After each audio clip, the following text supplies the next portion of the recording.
Hello, and thank you all for being here this evening. Thank you. I'd like to welcome you all to the regular City Council meeting on October 3rd, 2023. At this time, we'll call the meeting to order. I'd like to invite Pastor Grady Root to come forward from Maricopa Springs Family Church, who will give our invocation, and then Vice Mayor Vidiello, who will lead us in the Pledge of Allegiance. Is Mr. Pastor Grady Root here? Okay, well then let's first experience a few seconds of silence in honor of those things that we're all hoping for, and then we'll have Vice Mayor Vidiello lead us in the Pledge of Allegiance. Please rise if you're able.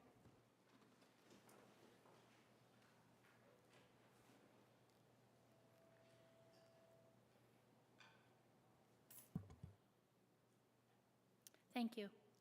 Please join me in the pledge to place the flag. I pledge allegiance to the flag of the United States of America and to the republic for which it stands, one nation under God, indivisible, with liberty and justice for all.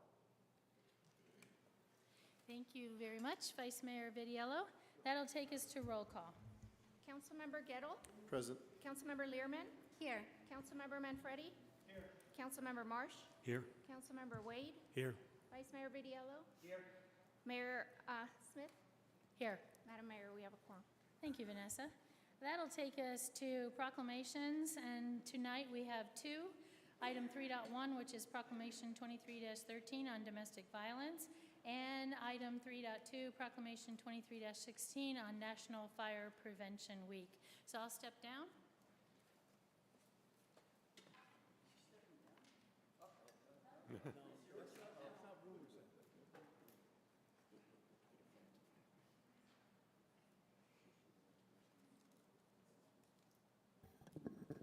So I'd like to invite Jim Defenzia forward. And do you have others joining you? Okay, please come forward.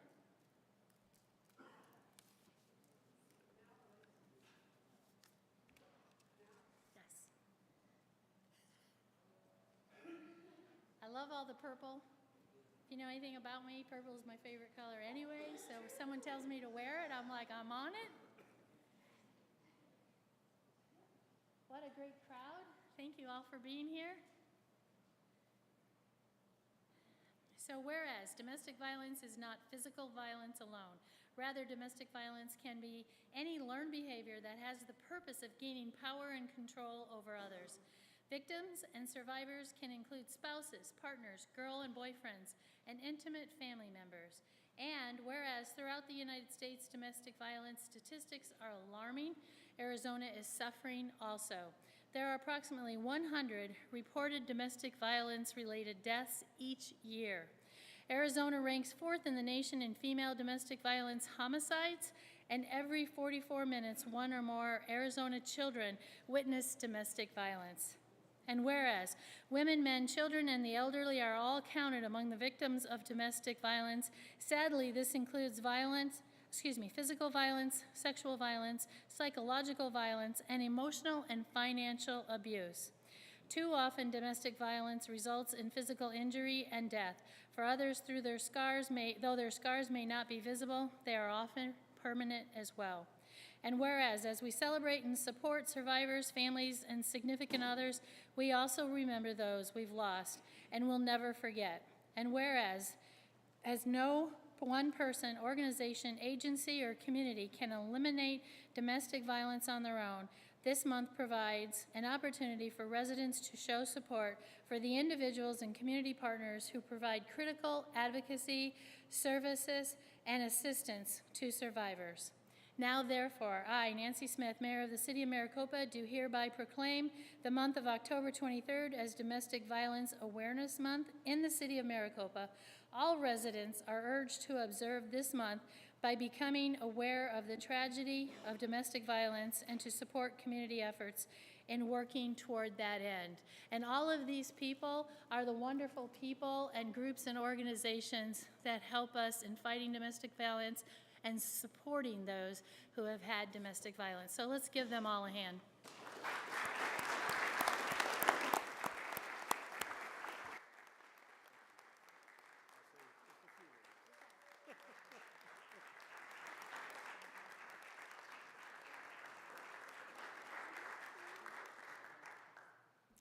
I want to thank everybody for the applause and at least for the acknowledgement too, that domestic violence is something that we do not want to discuss.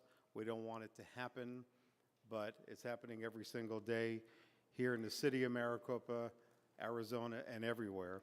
My name is Jim DiVenezia. I'm the Community Support Specialist with the Police Department, and I have a bunch of friends that are here today that do the work, the grassroots work every single day with victims of domestic violence, but not just victims, but survivors of domestic violence. What do you see projected for the next 4 weeks on Saturdays, 2 hours each day in different locations? Our group is going to get together and we're going to help to make spread awareness. It's, again, the notion of domestic violence, something we don't want to talk about, something that we think happens to others. It's happening here. It's happened to people here. We know that. We know that. The more that we can kind of get real with domestic violence, the more that we're able to say, yes, it is existing, to give support, to give a pat on the back to people who do the work, but also to not forget those who are actually enduring domestic violence. A kind word here, a pat on the back, a hug goes further, because many times domestic violence victims don't think that they have support. They do not think they're part of what we have here, a community. But we are a community of Maricopa, and the more we spread goodness and kindness to one another, then hopefully domestic violence and victimization can decrease. So thank you all for letting us to be here this evening. Thank you for the acknowledgement. Thank you, Mayor, City Council, other employees here, and just thank you all for your support. We appreciate it.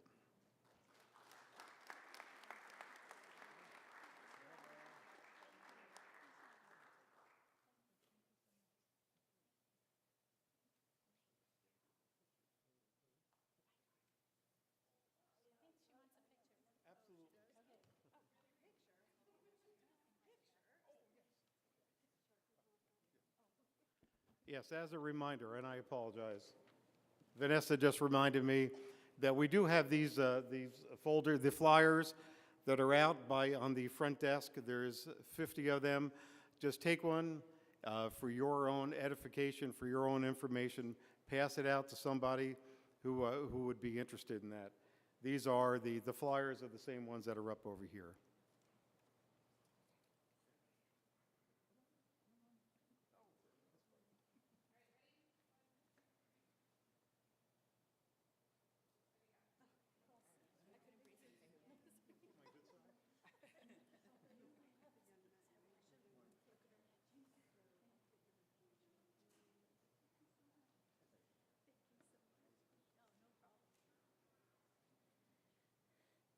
I love it, I love it. This is probably one of my favorite times of City Council. This next one is on Fire Safety Week, and I'd like to ask Chief Patassi and his crew to come up, along with a special guest.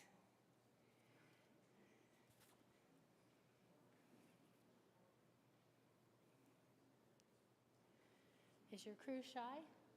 Yeah, Sparky, every now and then Sparky gets shy. Oh, okay. Oh, they're coming with him. Okay, perfect, perfect. Usually gets enticed with treats. Oh, I didn't bring any. Do you have some? I didn't either. That's why it's such a delay. I forgot. Okay. I dropped the ball. Darn.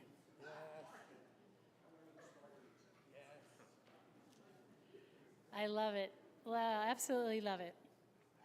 Whereas the City of Maricopa Fire Medical Department is committed to ensuring the safety and security of all those living in and visiting our city, and whereas fire is a serious public safety concern both locally and nationally, and homes are the locations where people are at the greatest risk from fire, and whereas cooking is the leading cause of home fires, which is why I don't cook. No, I'm just teasing. In the United States. And fire departments responded to more than 166,400 annually between 2016 and 2020. And whereas 2 of every 5 2 out of every 5 home fires start in the kitchen, with 31% of their fires resulting from unintended cooking. And whereas more than half of reported non-fatal home cooking fires injuries occurred when the victims tried to fight the fire themselves. And whereas children under 5 face a higher risk of non-fire burns associated with cooking than being burned in a cooking fire. And whereas the City of Maricopa's Fire Medical Department is dedicated to reducing the occurrence of home fires and home fire injuries through prevention and protection education. And whereas the 2023 Fire Prevention Week theme, Cooking Safety Starts With You. Pay attention to fire prevention. Pretty catchy. Effectively serves to remind us to stay alert and use caution when cooking to reduce the risk of kitchen fires. Now, therefore, I, Nancy Smith, Mayor of the City of Maricopa, do hereby proclaim the week of October 8th through the 14th, 2023 as Fire Prevention Week, and urge all of the people of the City of Maricopa to check their kitchens for fire hazards and use safe cooking practices year-round. Let's give them a hand.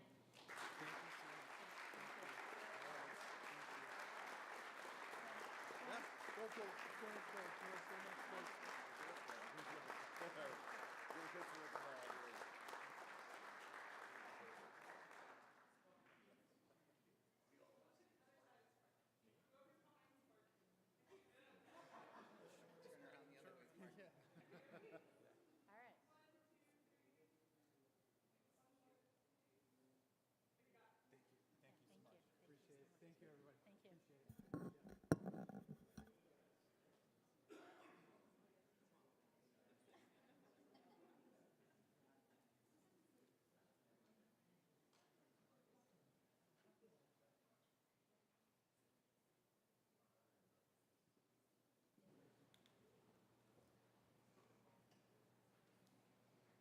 All right, so that takes us to more fun. Report from the mayor and council members. Council members, do you have anything you'd like to share this evening? Yes, Councilmember Wade. Yeah, I just want to recognize the organizers and the folks who put on the Friends of Arts program on Saturday evening. It was nice, a fundraiser. It was very, very nicely done with the children performing and others as well. I only have one thing to say, though, and it's a little bit of a twist. I would have liked to see more of you there. I think it was an opportunity to show that Maricopa does appreciate and support the arts. And it would have been a nice time, because it was a very nice time to do it. So that's the only twist I have on it, but just wanted to share it was a very, very nice evening. They did a wonderful job of presenting the event. Thank you very much, Councilmember Wade. Councilmember Marsh. Yeah, I had a busy couple of weeks since the last council meeting. On the 21st of September, I attended the MUSD Community Leaders Luncheon and got an update from Dr. Lopman on the school district's tremendous growth and plans going forward. Also, we heard from an amazing student who had moved here from Holbrook. She felt like she had gone to heaven when she saw all the programs available to her at MUSD, at Maricopa High School. On the 22nd, I attended the Pinal Partnership Breakfast. It was a panel on water solutions, and Mitch Pashevsky from Central Arizona Project announced that Lake Mead had grown 20 feet over the past season due to the rains and snows in the upper basin, and Lake Powell went up 50 feet. So we're in a pretty good shape for this year going forward. But I also learned that 40% of the agricultural fields in Pinal County have gone fallow because of water shortage. On the 25th, I attended the P&Z Commission meeting at the library. They had to hold it off-site by state law, so they moved it to the library. And I was amazed the city staff did an amazing job setting up the audio and video systems in this alternate venue. On the 28th, I went to Florence and chaired the monthly meeting of the Pinal County Board of Adjustments and Appeals. The planning director there updated the board on their progress revising the county zoning code, something they haven't done since, I think, 1972. On the 30th, along with Henry, I attended the Maricopa Friends of the Arts fundraising event at Global Water. The highlights for me included the stunning art by some Maricopa teens, great food and music, but the best part was special conversations with Maricopa friends. That's about it. Thank you. Councilmember Marsh. Councilmember Lehrman. I just want to thank the Dove Network and Against Abuse, Hope Women's Center, Maricopa Police Department for being here tonight and highlighting domestic violence. I am very excited to highlight the event on October 28th, In Her Shoes, interactive experience at Hope Women's Center for the teen experience from 11 to 1, again on October 28th. Being a high school counselor, it's very sad that teen dating violence is actually a lot more common than we would ever think, especially with social media. So if you know any teenagers, this may be a very powerful experience to invite. It's very educational and very powerful. It would be great for families. So if you know any teenagers, please encourage them to attend that event. Lehrman. Anybody from my right side? Okay, thank you very much. Just one item from me. Just because I like to educate whenever possible something new that's happened. You probably noticed on State Route 347, the speed limit is now consistently 65. And yes, I know people are still going faster than that. However, I want to educate you on the logic and the reasoning for doing that. If you remember a while back, we had a town hall with ADOT. ADOT informed us because Maricopa had requested them to look for low-hanging fruit that helps in the safety on 347 until we acquire the majority of the money to do all the work that needs to be done there in terms of widening. But anyway, one of those elements of which we asked them for was to consider making the speed consistent if it made sense. So they did a study, and they realized, based on their study, that the majority of accidents on 347 are from rear-end collisions, and that's people not paying attention to the car in front of them. But the fact that the up and down speed from 65 to 55, back up to 65, down to 55, back up to 65, made people hit their brakes, especially the ones that are obeying the law, made them hit their brakes more frequently than they ever needed to, just in everyday use, not even discussing what happens during the rush hour. So ADOT made the determination that low-hanging fruit was to make the speed limit 65 throughout the entire duration, and they hope, based on data, that we'll see a reduction of rear-end collisions because of that. And technically, if we're all driving responsibly and all obeying the laws, that should really help. So anyway, that's the logic there, and I just want you to know, I also had a wonderful conversation today at a meeting with one of the ADOT representatives and said, okay, out of the rest of our low-hanging fruit, what's next? Give me the next thing. And so they continue to look at our list, and he indicated that he would get me some information on what's next for low-hanging fruit. But you know, we should take and be happy and satisfied with all the low-hanging fruit we can get until we've acquired all of the money that's needed for State Route 347, because anything that helps safety is a good thing for our citizens of the city of Maricopa. So I just wanted to make you aware of that, and that concludes the report from the mayor. We have the report from, oh yes.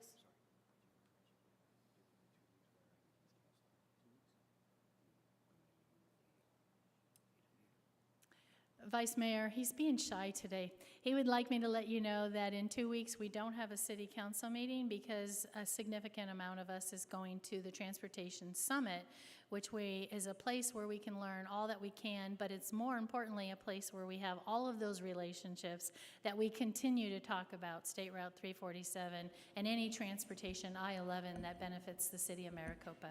So we will not have a city council meeting in 2 weeks. Okay, that takes us to the report from the city manager. Thank you, Mayor and Council. One item tonight, barring any unforeseen instances or occurrences, the Desert Sonoran Parkway will be open on the 11th of October.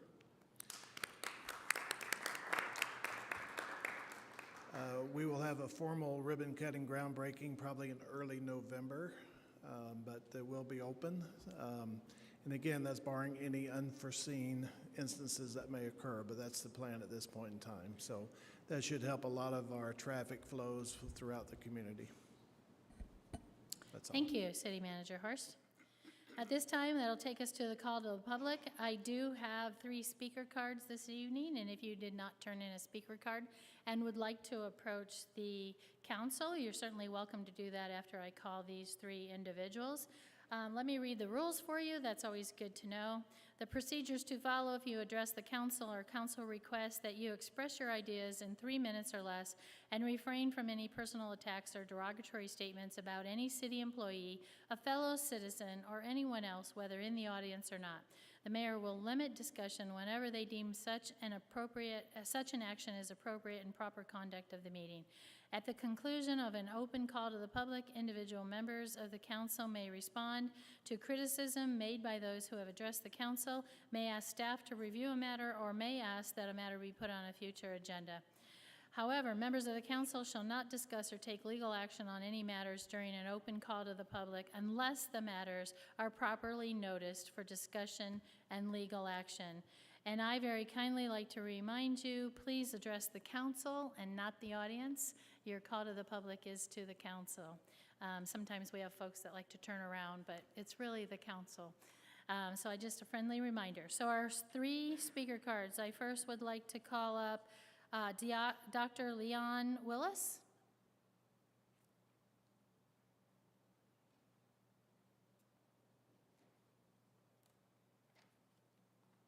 Hi. Good evening to the mayor, city council. I'm here to stipulate my candidacy statement of interest for the position of city council in the coming elections. It is in this format that if elected, that I hope to help increase safety, infrastructure, diversity, and economic development, which I do have a background in coming out of the city of Chicago. Thank you. Thank you. The next person that I'd like to call up is Brenda Campbell.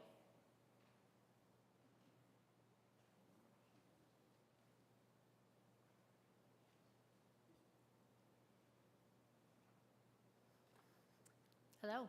Hello. Thank you, Mayor, Vice Mayor, council members, city manager. I am Brenda Campbell. Am I supposed to give my address? No. Oh, okay. Well, you're all welcome to come by my house anytime, but I am here representing the other purple people, and that is the Historical Society. And I'm pleased to announce that after 7 years of ownership of the Zephyr rail car, that this coming Saturday, October 7th, we will be opening the rail car. There will be a ribbon cutting, and we invite you as well as the public to attend. I do have flyers that are outside. This is part of the Road to the 20th. We are excited to be celebrating the 20th anniversary in our community. And also, we would like to thank Global Water. Because of them, I am pleased to be able to have the Historical Society recognized with the Zephyr opening, but I have been on the Road to the 20th for some time now, and because of the partnership with Global Water, we are able to present these various programs in celebration of the 20th. But today I'm asking that you please attend the ribbon cutting on Saturday. It starts at 10 a.m. And for those that don't know where the Zephyr is, it's at the intersection of Plainview and Maricopa Casa Grande Highway. But you will need to park in the MUSD parking lot. They have been gracious enough to allow us to use that parking lot, not only for this event, but the museum. So we hope to see you there. Very good. I've heard great things about the new look of the Zephyr, so consider that. I think it'll be a fun Saturday. Okay, my last card is for Tina Dugan.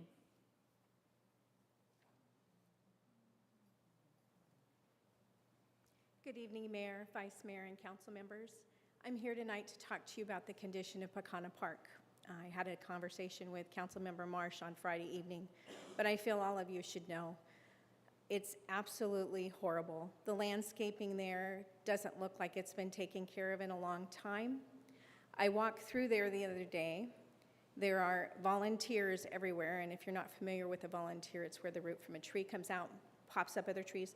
That's in the middle of the soccer field around Allen Stevens. There are weeds that are over a foot tall, which means that area hasn't been touched in a long time.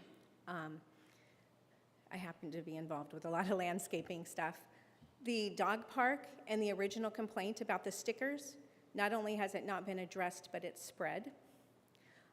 It looks terrible. And I used to sit on PRL. I sat on it for 8 years. Parks are kind of my baby. And y'all should be embarrassed at the condition of Pecana Park. We've seen a definite downturn since everything diversified and went to different departments. And I would encourage you to take time to go to Pecana sometimes. I know everything's held at Copper Sky, but Pecana is still there and still being used. And really, all of us should be embarrassed at the condition of the park. Thank you. Thank you. Appreciate your input. Would anyone else like to approach the podium and speak to City Council? Okay, seeing none, I will close the call to the public. That'll take us to the consent agenda. At this time, we have a consent agenda items 7.1 through 7.8. I have no speaker cards. Council members, do you have any questions, concerns, comments, need to pull anything? Yes, Councilmember Wade. Sorry, I had another conversation before we came in and wanted to talk to you about this. On item 7.4, where we're having discussions about, well, I'll just read it, a resolution by the Mayor City Council of Maricopa, Arizona, adopting a policy for rental of facilities owned by the City of Maricopa. Discussion and action. I thought maybe if we could have a little bit of discussion about what the plans are, what the process that we might be going through to have that discussion. Okay, I think a brief summary could be given. Do you have an idea who would be best to do that? Sorry for blindsiding you. I didn't mean to do that. As you can see, a lot of our staff are out this week, and if that's the case, I would just ask the council to table it to the next meeting. I mean, I could try to answer some questions, or we can try to answer questions. If I don't know the answer, we can go from there. That people who worked on that program are not with Or us if it tonight. would suffice, I could also provide a summary, but it's up to you entirely. No, I don't, again, I kind of blindsided you, so I don't want to put that pressure on you, but I think by tabling Mayor, it to let's the next. go ahead and pull it, and then I'll Okay. give Yeah. a brief summary. If that's insufficient, then we'll go from there. Yeah, I agree. Thank you, Mayor. Okay, very good. So we are tabling consent agenda item 7.4. Any other additional questions, concerns, comments? Seeing none, do I have a motion? So moved without? Okay. So motion by Councilmember Wade without 7.4 and seconded by Councilmember Learman. Any additional comments, questions? All in favor, say aye. Aye. All opposed? And that motion carries. Thank you. That'll take us to regular agenda items. We have, Mayor, 3.5, 4? yes. I'm sorry, what was that? Did we pull 3.4? Yes, we did. Are we going to discuss it now? No. Do you want to discuss it now? Or I thought we tabled it. That was his recommendation, was to table it. I thought we were just going to pull it for discussion and give it our best shot. Maybe I misunderstood. He'd rather have it tabled. Okay, so it'll be another month before the rates go in effect. Okay. Wait, that means we wait another whole month before we put the new rates in place.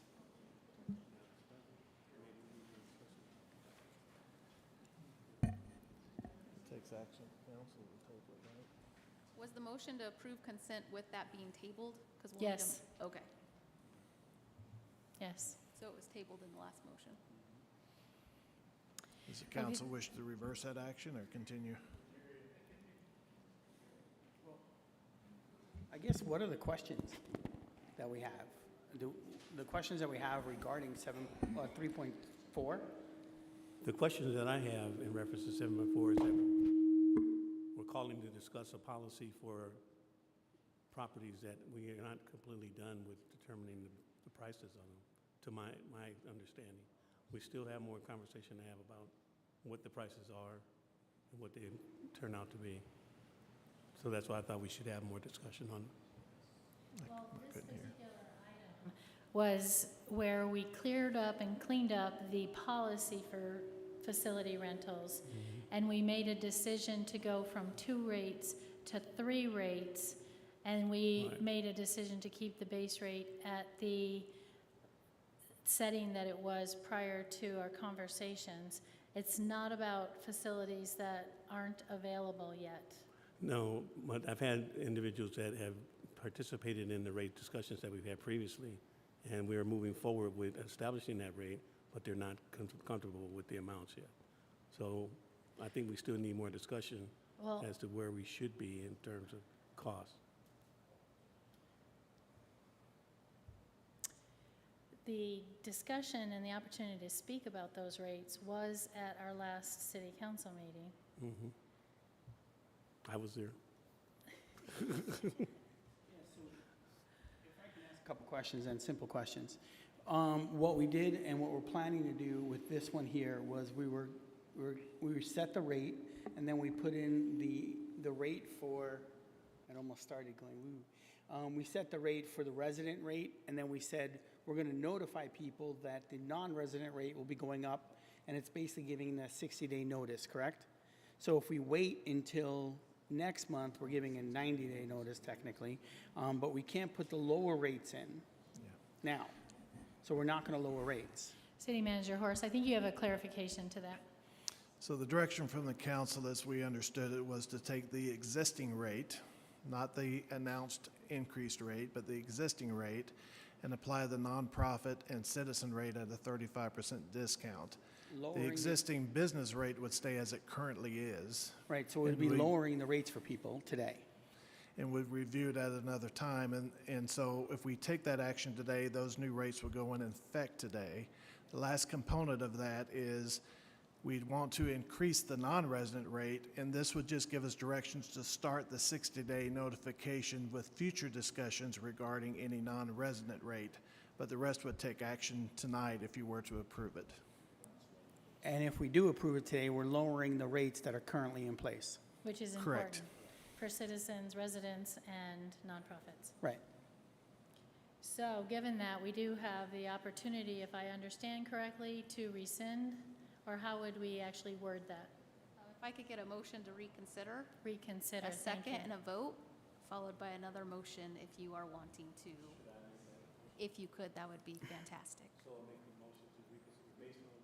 That we've had here.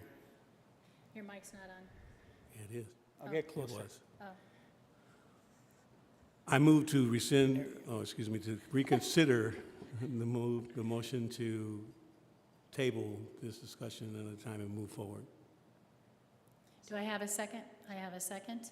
All in favor, say aye. Aye. Anyone opposed?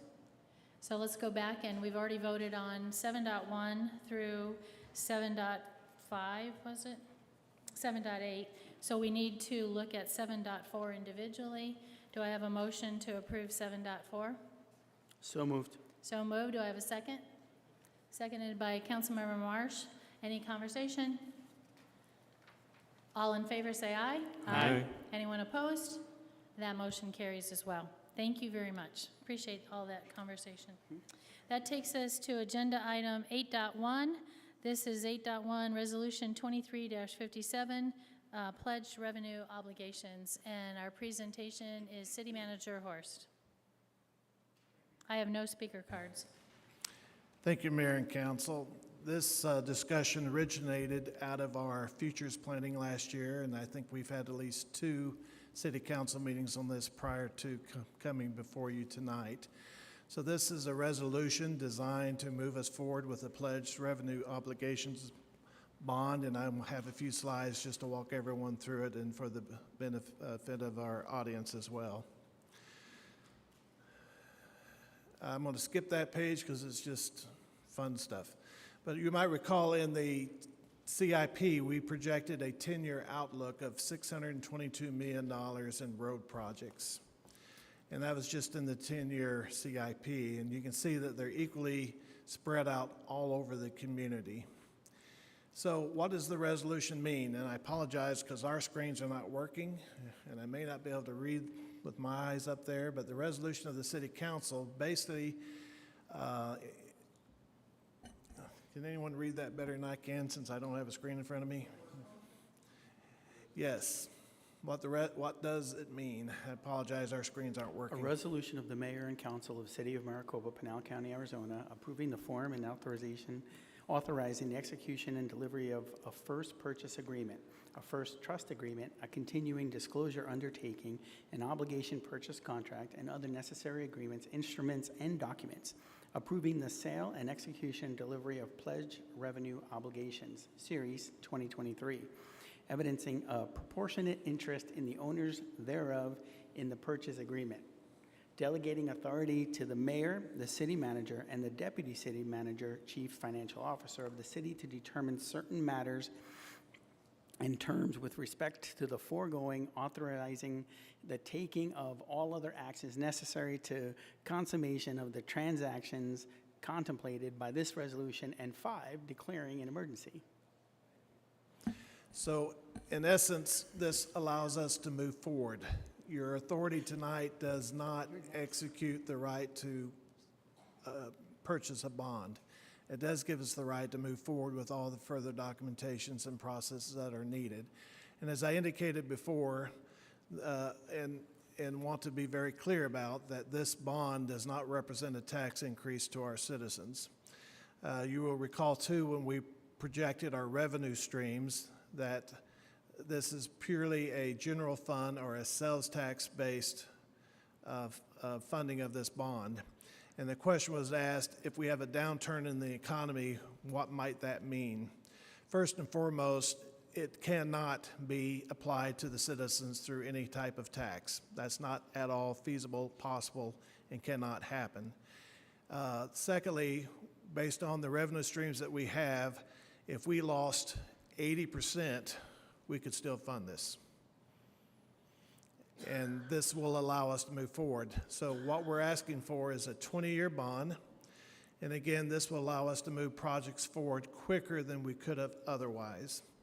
So there will be zero additional tax burden on the taxpayer. It's an obligation bond tied directly to basically our sales tax and other excise tax revenues that we get from state shared revenues such as the HERF funds and some of those gas tax funds and et cetera.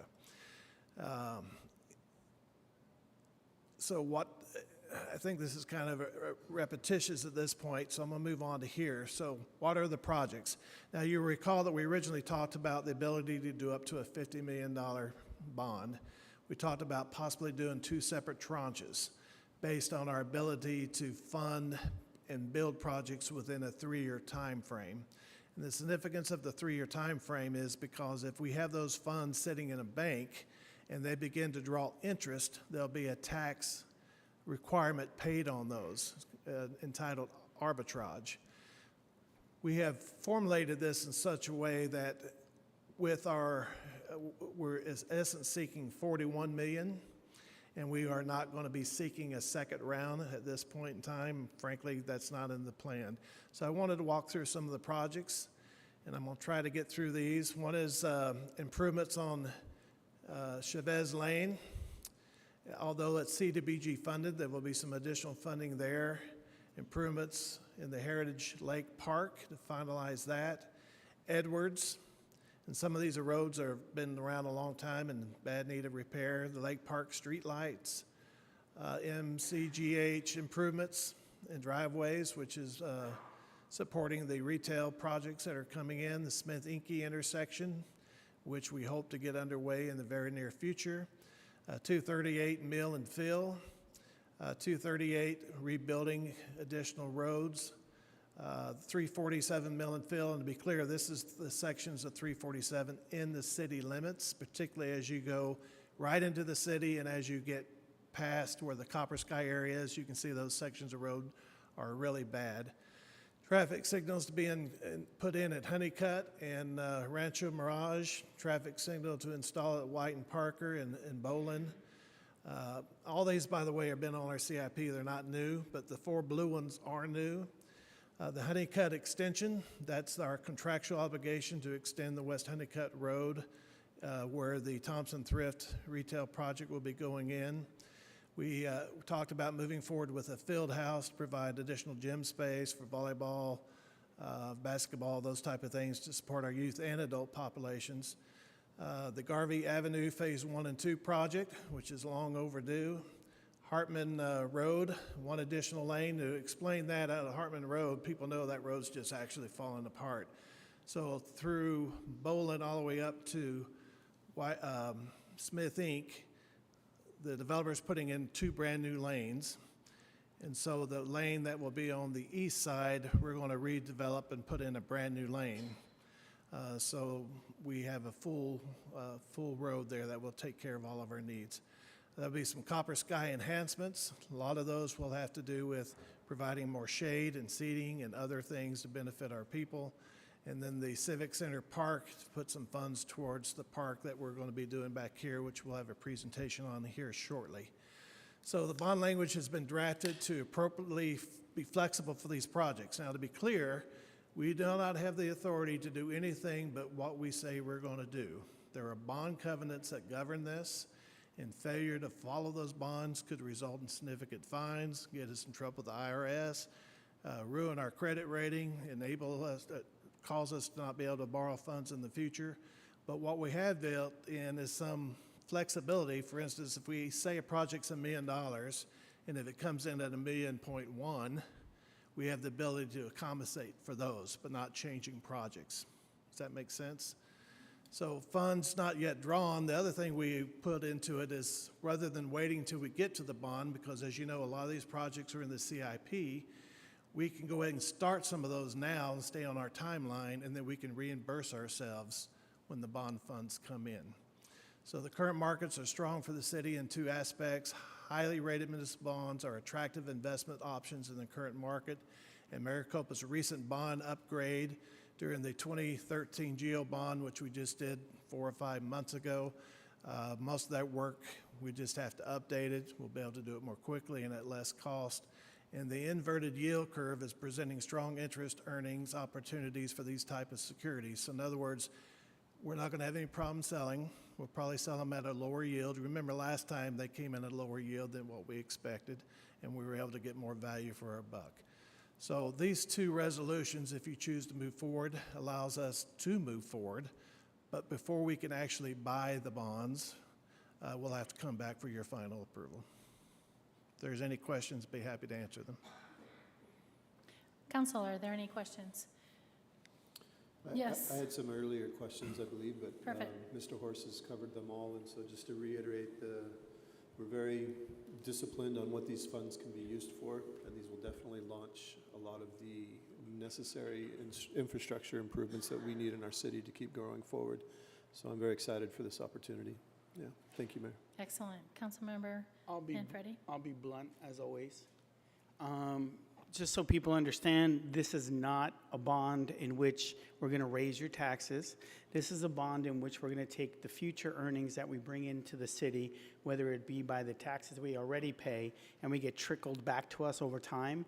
It's going to allow us to do a bunch of projects that we would do over the next 10, 20 years. We'll do them much quicker because we'll have the money in advance, and then we'll use the money that we're going to be bringing in from those revenues, like the gas tax, like the state shared revenue, like the sales taxes, and we're using those to secure the bond.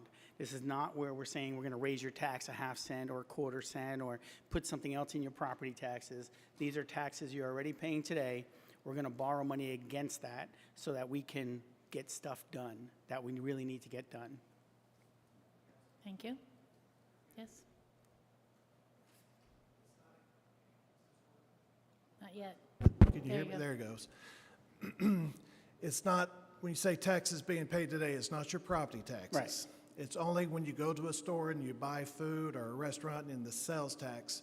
But it's everyone else who comes into town and spends money too. And it's Right. also our statewide share tax based on population. Yep. So I just wanted to clarify that it's not your property taxes. All we ask is buy local. That's all we need you to do. Any other comments, questions? I'd like to just add to that, today when I was at the Maricopa Government Association meeting for Economic Development Council, I had the privilege of being able to talk about some of the successes in the city of Maricopa. And one of those successes is exactly in line with what Councilmember Manfredi is indicating. One of the things we're proud of is we've built a library at no additional cost to taxpayers, a new police department building that's going up, a new court system that's going up, a new park. These things are going up at no additional cost to our citizens, and yet we know that our citizens are asking for more road infrastructure, more infrastructure in the city of Maricopa. And normally you wait until the developer brings it about, but there's so many needs in the city of Maricopa that we want to make that more done quicker. And so this allows us to do that without raising any taxes. And because of the fiduciary responsibility of City Council, we're allowed to do that even if there were to be a downturn of the economic situation. We know that we have the ability to pay off these bonds without any impact to our city. So it's a really great situation for the city of Maricopa to be in, and just always an opportunity to understand what a great financial situation the city of Maricopa is in. So thank you. Any additional comments? Move to approve?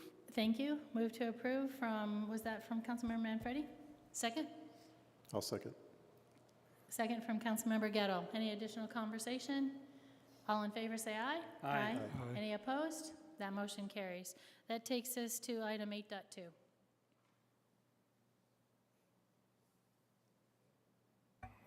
Working? Pull up the next slide deck, please. Oh, I'm sorry. There's no presentation for 8.2. Yeah, so you don't have. My apologies. Can you tell us how they're connected? That might help the public.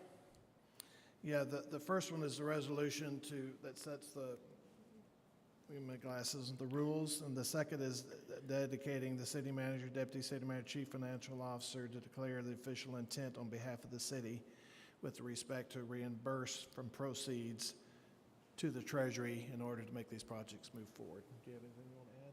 Yeah, no, that's just the resolution that allows us to reimburse like he was talking about in the presentation.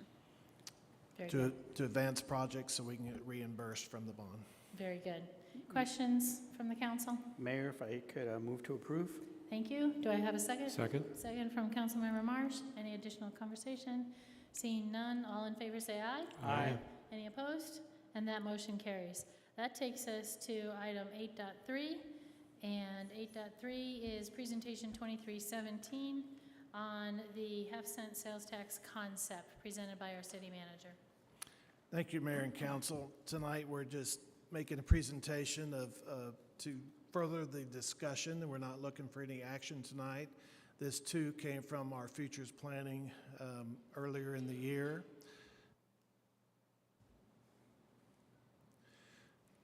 As you recall, we designated 5 strategic thrusts, and the number 1 was transportation.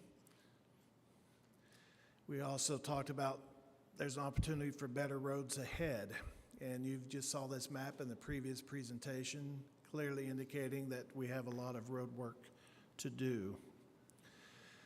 So we talked about the potential for a half-penny sales tax. Now, the question is, give a little history. You know, in 2007-ish, the Pinal County presented to the public a half-cent sales tax, which was approved by the voting public of the county to include our public, and our public voted in that rate at a supermajority level. As we know, it went through the courts for a number of years, and ultimately the Supreme Court ruled that it was invalid. So last November, the county again placed the half-cent sales tax back on the ballot, in which this time the voters of Pinal County did not approve it, and so it failed. The difference, though, was our citizens again voted in favor by a supermajority. So the question before us now, and by the way, to add to that story, the county will be coming back again, probably in 2025 or 2026, seeking to do this again. And in the process, they will be beginning to redefine what the regional transportation plan will look like. Now, the one that was before us before provided a few dollars towards 347 and a portion of the east-west corridor, which is now the Desert Sonoran Parkway.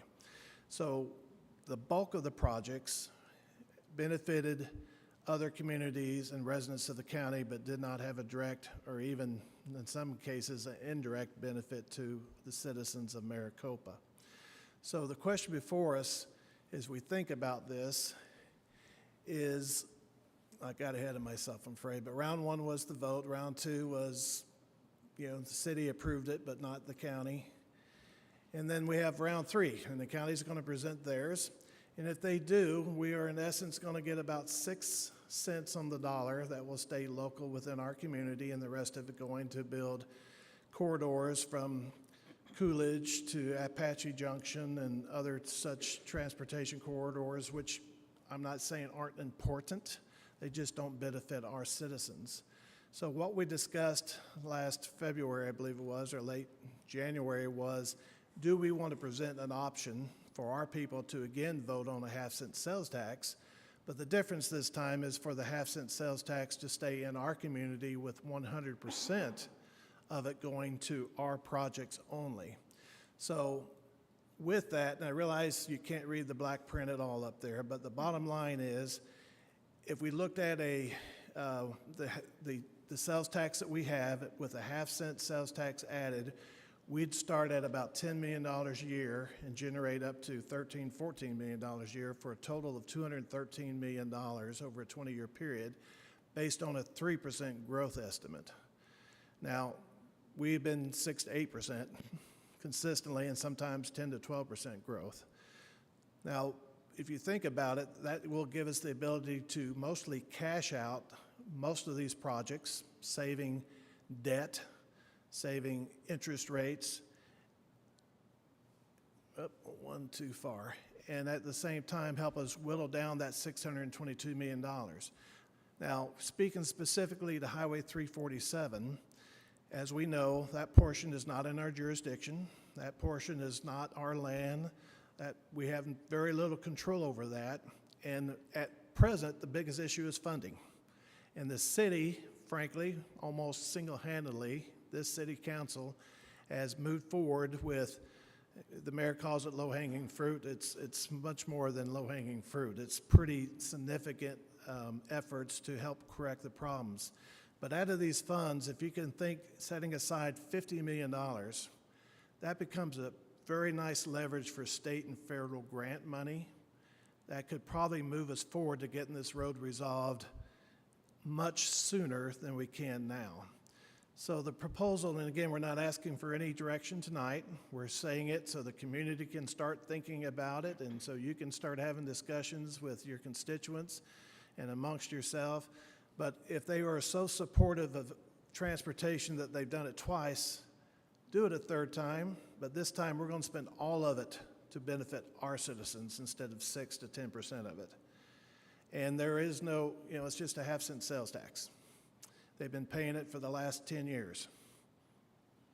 So that's the discussion points for you tonight. I'm happy to answer any questions, and if you'd like to have any discussion, feel free. Mayor, thank you. Thank you. City Manager, for me, you touched on the question that's going to be asked if we decide to move forward with this. Does the city have the authority to use funds collected from the citizens of Maricopa on a half-cent tax? Of course, it also is other people that come into our city who pay it. Do we have the authority to apply it to State Route 347 for a matching fund from the federal government? Wonderful things to think about. Do we know for sure that we have that authority? That's going to be the question that's asked. And so I don't know if we have the answer tonight. But the answer is yes. Okay. The council may remember, I think it's 2 years ago, maybe 3, the council allocated $1 million towards Correct. the overpass. Yep. So we've already set the precedence. It's already there. We've already established And to the that. study. Yes. Yeah, Correct. good point. Very good point. I love it. What other comments, questions? Yes, Vice Mayor? Yeah, Rick, you were mentioning that, this would be just the city of Maricopa.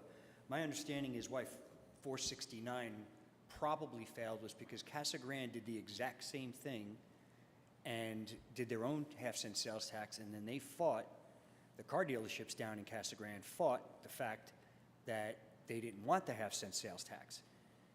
Is that a true statement, that they actually had their own running at the same exact time, so that way? Well, keep in mind that Casa Grande failed to support it the first time, even Correct. though there's enough vote in the county, and at that time, 10,000 up was exempt, so the car dealerships didn't have a dog in that fight. The second time, and can't speak with total accuracy because I don't work for them, but they had multiple ballots on the issues on their ballot. They had many, I think 5 or 6 4 in items. addition, 4 items in Yep. addition to this, which they were, asking 5 or 6, counting the half-cent countywide one, to pass. And at the end of the day, remember that they're a city that's basically built out, and their biggest need is the 3rd lane on the I-10. We're a different situation. And so their citizens did not approve it either time, either ballot initiative, and our citizens have. And again, if we were spending this money to support another city, frankly, I would have a hard time with it. But to support ourselves, all I'm saying is maybe it's worth letting the people self-determine what they'd like to do. That's kind of why. Vice Mayor, in answer to your question also, I was very curious about Casa Grande because someone had suggested to me 2 days ago that they just passed their own half-cent sales tax. So I called Mayor McFarland. They did not pass a half-cent sales tax for transportation, but the 1 out of 4 elements that were on their ballot specifically that passed was a bond, going out for bonds for transportation, which for them, the way they have it planned, increases their secondary property tax. And that was passed. Right. And so this is different by far in regards Well, to what I'm getting what at, they did. if they Yeah. would have come along with the rest of the county that, along with Maricopa, 469 would have probably passed, is what I'm trying to get at Right. here. So, You're correct, but 90% of the road projects would not have really benefited us. right. So again, a little bit of selfishness on their end. And the question is, if we're going to sit here and pass it here in the city, overwhelmingly voted for that, we should consider doing this ourselves, for ourselves. That's what I'm getting at. As much as we all hate taxes, no ifs or buts about it, but these roads are getting more damaged, and unfortunately, the gas tax doesn't help anymore because, again, it's with electric cars coming, the financial side of it needs to be figured out now, not 5 or 6 years from now when we all say our roads are garbage. So keep it in the back of your mind. We all hate taxes. We all do. But we should consider something like this for the future of our roads right here in the city that we control. So if we have to go out to Pinell County to do this, it may not pass again. And I don't know if anybody's driven down 238 lately. It ain't getting any better. And guess what? It's only going to get worse. So I think it's something we should consider, we should look at. And again, we'll all get to vote on it. So it's not like something we're going to be able to just sit here and pass ourselves. So please consider it and understand that this is something that we better do now because roads are getting more and more expensive every single day that we wait to fix them. Another question that I had was similar to Prop 41617 and Prop 469. When we go forward to the public, if we were to say yes to go forward at another date, would we have a project list that Yes. and that would be very clear in regards to what it's going to be used for? Yes, in reality, we already have that list. Yes, you The showed part of it today. $622 million Yeah. in projects. And I want to indicate that the 41 million we just talked about with the excise tax and the potential here to pick up at least 200 million and perhaps more, because remember, not only based on our growth as a city, when you leverage that $250 to $300 million against what the developers will now bring in because of that, we may be able to find that we bridge that gap pretty quickly. But we all want more stores, we want more jobs, we want more, all those type of things. And I think if someone said it earlier, transportation is at the core of economic development. Absolutely. It's exactly the words I used today during the economic development at MAG. Additional comments or questions? All right. Oh, yes, Councilmember Gatto. Thank you, Mayor. So I think we all recognize and agree that the 347 is a very multifaceted issue to try to solve. And this is one more tool that I think we're proposing to add to our tool chest that will help move us forward in that. It doesn't take everything else off the table. Right. This is not going to be a solution for the 347, but it could be a piece of that solution. And quite a significant bargaining chip, as you mentioned, for some future grant monies and some other leveraging ideas that we can have to move these projects forward. So this is a very exciting proposal. And again, none of us love the idea of more taxes, but we have to do something to move this forward. So thank you, Mayor. Very good point. Anything else? All right, thank you, City Manager Horst. That takes us to item 8.4. Mayor, this one I think should just be a lot of fun. I like fun. Again, a lot of this came out of our futures planning initially, and since then we've have shared some of this with you as a council and have now shared it with our Parks and Recreation Committee, so we wanted to bring it forward. Within our current budget, we have dollars set aside for some of the early design and preliminary engineering work for what we're about to talk about. The bond that you just talked about would throw some other dollars in it. We'll be coming back to you about, as we sell adjacent lands within the city center area, to maybe dedicate those funds towards the park. And the intent is to build it over several years and several phases, no debt, no borrowing money, no tax increases. But this is something far and beyond anything we've done as a community before. So I want to emphasize again, multiple years, multiple phases, but you got to get started. And so we, working with J2 Design, which we went through a process giving others an invitation for bids, and we selected them. They did some work with us at Copper Sky many years ago. So they're very good, and frankly, they are very good. But I'm going to take some credit here. Our staff has done more to guide and direct the vision of this than they have, because frankly, a lot of this you just don't see in Arizona. So as we walk through it, I think you'll see that this not only has a quality of life, it has a economic element to it. It has a building a places worthy of our affection element to it. It has we are going to be one of the pristine cities of our community as we build it. So the Civic Center, and you can see on that map, and I'm going to go ahead and go to here, blow it up a little bit bigger. So you know where City Hall is, and we talked about the acreage behind us, moving it into a park. And this is just a concept rendering, and you can see it includes a lake and a number of elements, and I'm going to go through some slides to kind of walk you through visioning concepts of what this can be and what it can mean. So if you think about that roundabout and coming through the heart of the park, and those having this water tower is also going to be a cell tower at the end of the day, so it's hidden. And then you see the nice gateway going into the ball field area.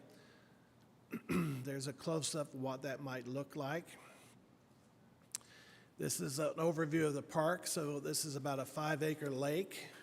You see that kind of rocky line going through the lake. That is actually because that's in the floodplain, and the water will drop a couple of feet. So we have this waterfall feature, and we'll be able to maintain the floodplain that's needed as we go through there. So that area towards the green belt, the large green belt, will be a little bit recessed through the whole project. You can see we have a walkway across the bridge and a number of other elements which I'll share with you. Now, don't get too hung up on some of the, everything looks a little too, God doesn't plant trees all in a row, you know what I mean? But these are just placeholders for what can be. But this big parade field here could be an area for special events, for food fairs, for craft fairs, places where kids can fly kites, people can have picnics, we can bring in a concert venue, any number of things that can occur out there. And of course, it could also be used for pickup games, softball games, frisbee, any of those type of things that would happen as well. We're also looking to create a water play runnel, Now, this is running water feature that would actually come from the lake all the way through the playground area, and it's a place where kids can actually play. It will be designed in a very safe way, but studies have shown that water sound promotes creativity and calmness and learning focus and memory. And you can't really see it in the pictures, but there's these little doors they can open and close that would change the flow of waters in the direction they go in and just create some nice elements as a part of that. So this is a concept drawing of what that might look like. So the very top of the picture is the lake, and it would just flow down, and we'd have some nice water features for both passive and enjoyable uses. There's another overview of what it might look like. Now you see in the background towards the top a splash pad, but don't get too hung up on that one because that's really not what we're talking about. Now, out in the front, which is actually kind of right out here, we have 2 acres in front of City Hall, and we would like to build a kind of an oasis park here. This will be 2 acres that doesn't look like the rest of Maricopa, doesn't look like the desert. It's going to have a lot of green in it. It's going to have a lot of trees in it. It's going to have some cobblestone roads, trails. It's going to have the water flowing through it. There'll be places for art throughout it as you walk. It's a place of solitude, a place you can go eat and have lunch, look at the art that's on display throughout it, and so forth. So it adds a nice southwest agrarian western feel as we build this portion of it. And you'll notice because it's up front, it's separated from the noise of ball fields and all those type of things. When we talk about picnic tables and everything else, we want to add this Western Americana look. We don't want the plastic tables. We don't want the standard that you find that you go to Costco and buy and bring it back and stick in your park. We want this to be something that will last for generations, look good, and have a sense of pride for our residents as we go forward. In essence, we want someone waking up in Chandler to say, what do you want to do this weekend? And they'd say, let's go look at that new park down in Maricopa because there's fun things to do and opportunities. So we'll have some unique play structures. You know, they'll fit the environment, who we are as a community. We'll certainly service all age groups, those who have special needs. All of those things will be considered as we put this together, and it will be a significant place, that multi-generational type place that people can enjoy. On a different section of the park, a little further away, we'll put in the skate and pump bike tracks. And these are just representations. This is not exactly what will be built. If you don't know what a pump track is, you can basically get going. You never have to pump again. You just keep riding it like a roller coaster. And that's good for bikes and skates and scooters and other things. So we're trying to reach out to as many. And frankly, we can host events and other things as a part of this too. I think our vice mayor would be happy to go out there and do some somersaults on his bicycle and other things. He used to do that stuff, I'm told. We also want some leisure opportunities, and we do anticipate, you know, bridge crossing across the lake and walking trails. We do anticipate some paddle boats, and if you look at this paddle boat, that's not your cheap plastic paddle boat that you get on and start sinking. This is really a miniature pontoon boat designed to handle 2 or 4 or 5 people, and people can go out, enjoy a day, and maybe fish off of it or ride around, whatever those things are that you want to do. So the one on the right, that's the kind of splash pad we're talking about, something like that. I love it.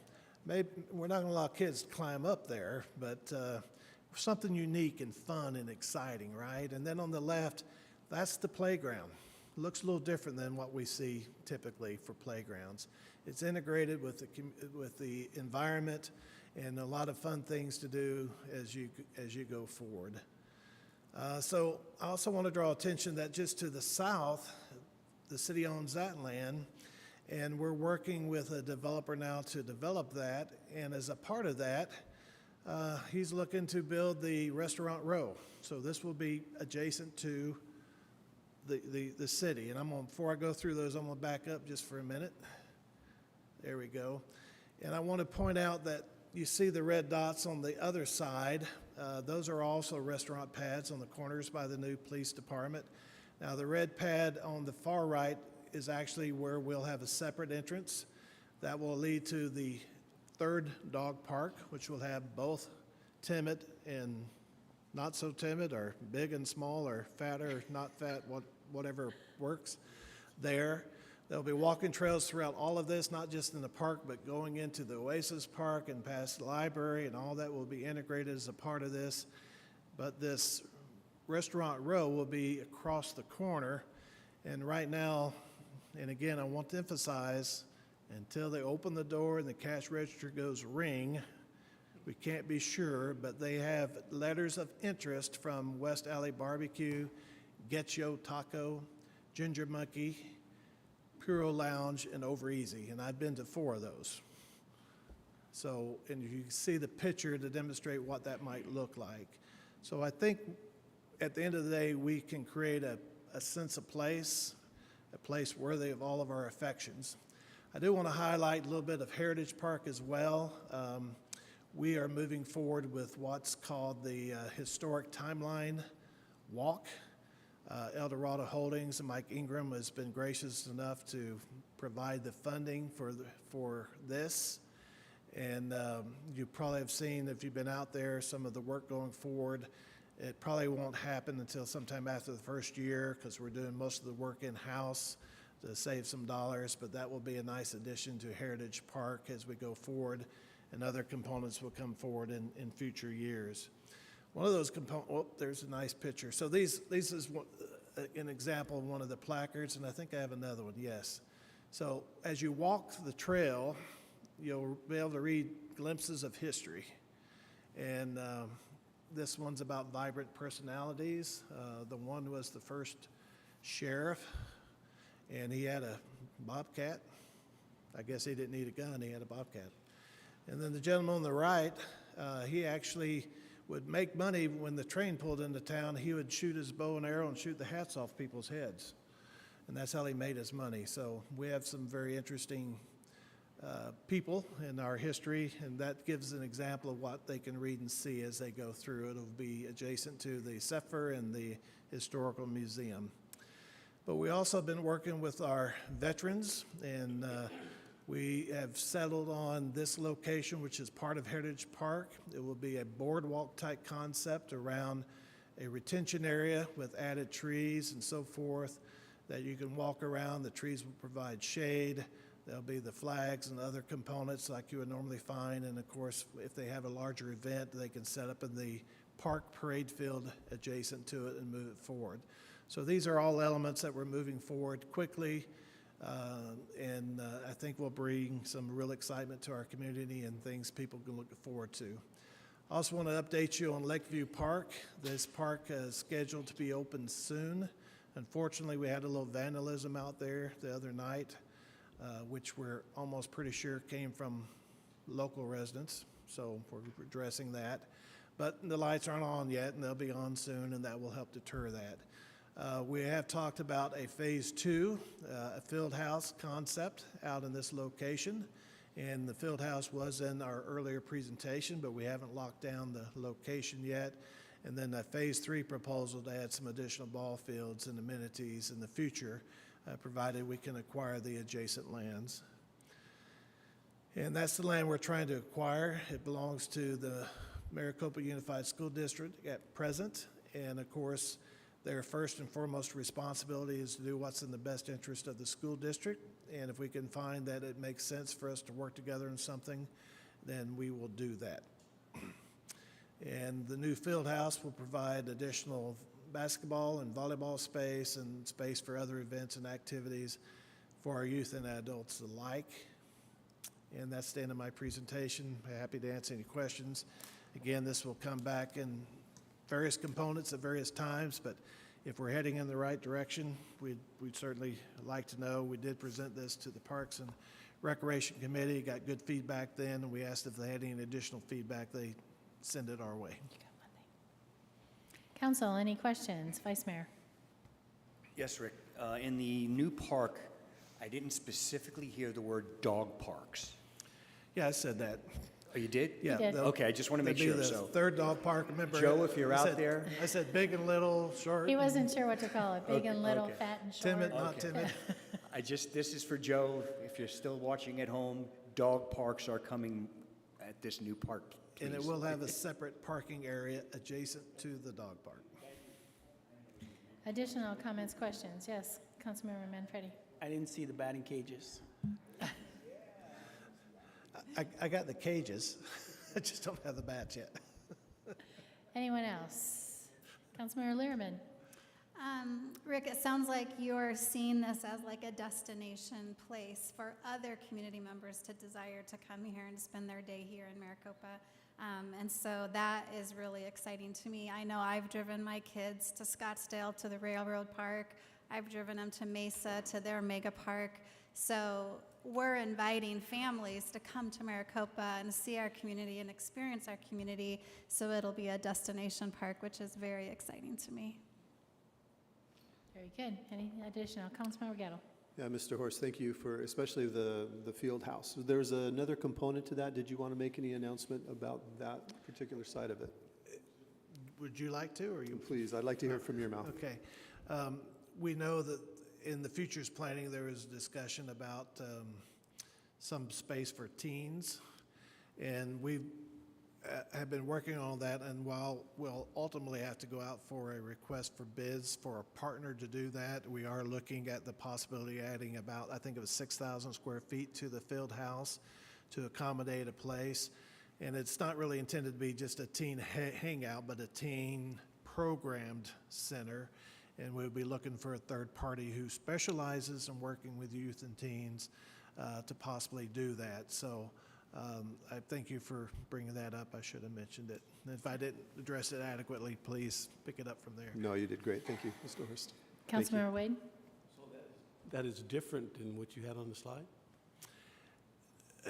I just didn't reference it. It would be part of the field house. I don't, you know, we would have the gym that's tall, but then we'd build a lower section of about, it'd probably be a little more than 6,000 square feet because part of it would be for our staff to work out of and work with.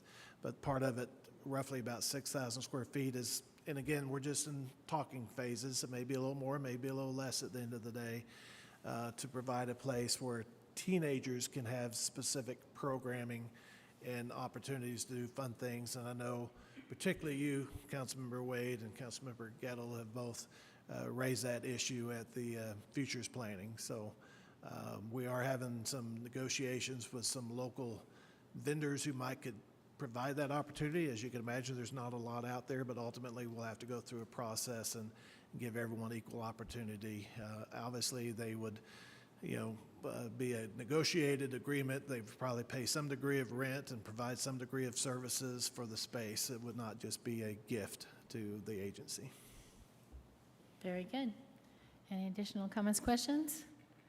All right, hearing none, thank you very much, City Manager Horst. And that brings us to the end of our agenda. Mayor? And this meeting, yes. Can I Councilmember make one Learman. comment? Yes. I was remiss earlier when we were recognizing domestic violence, and I know Jim talked about how important it is for us to talk about domestic violence.